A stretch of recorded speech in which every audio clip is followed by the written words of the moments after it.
Welcome to the only daily podcast focusing on compliance news of the day. Each morning, start your day with a cup of coffee and Tom Fox, the voice of compliance, to hear about 4 of the top compliance, corruption, or leadership stories you will need to start your day. The Daily Compliance News is a production of the Compliance Podcast Network. April 3, 2021, the Fishrot edition. And we begin with that story from AlJazerra, as the Namibian president is caught up in new fishing corruption allegations. The president of Namibia has implicated again in the country's lucrative fishing industry corruption in an investigation released by the Organized Crime and Corruption Reporting Project. According to a lawyer who arranged the deal, the president instructed his close associates to embezzle millions of dollars from state-run fishing enterprises in order to bribe electors at the 2017 Congress of SWAPO. The lawyer not named allegedly asked the then chairman of the state fishing-owned company, Fishrot, to set up an elaborate corporate structure in order to siphon public funds generated from the country's lucrative fishing resources.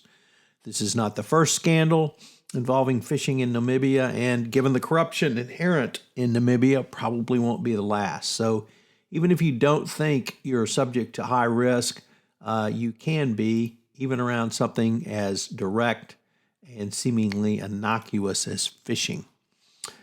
Next up, we have 2 stories around the voter suppression law movement led by the Republicans in the United States.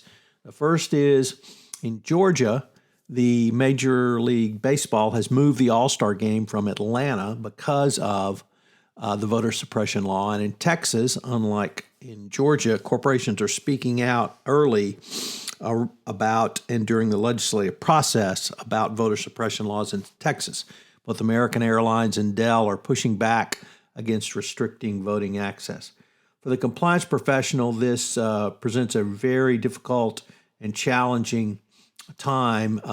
Many in the compliance profession see, obviously, the democratic process in the United States, right to vote, as a basic right in America enshrined in our Constitution, and that ethical values would send you to upholding the U.S. Constitution in the face of the GOP onslaught against voter rights. So how is this a compliance issue? Well, you're going to have to deal with it.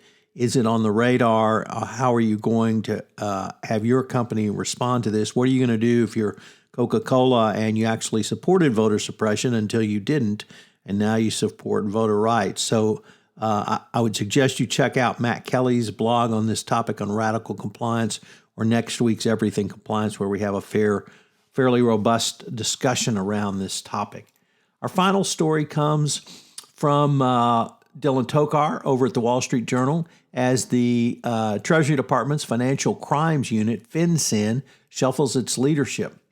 Kenneth Blanco, former federal prosecutor who'd served as FinCen's director since late 2017, will depart, and Mark Mosier, a counselor to the Deputy Treasury's Deputy Secretary, will take over April 11th.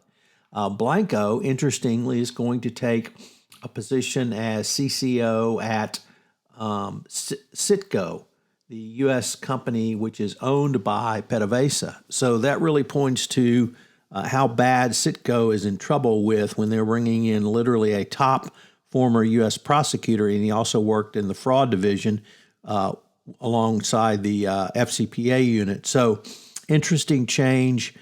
Ken Blanco, very well thought of, certainly highly regarded, leaving FinCen, going into the private sector and going to Citgo, which portends that Citgo is in deep trouble, perhaps in the FCPA world. So it's going to be interesting to see how that plays out.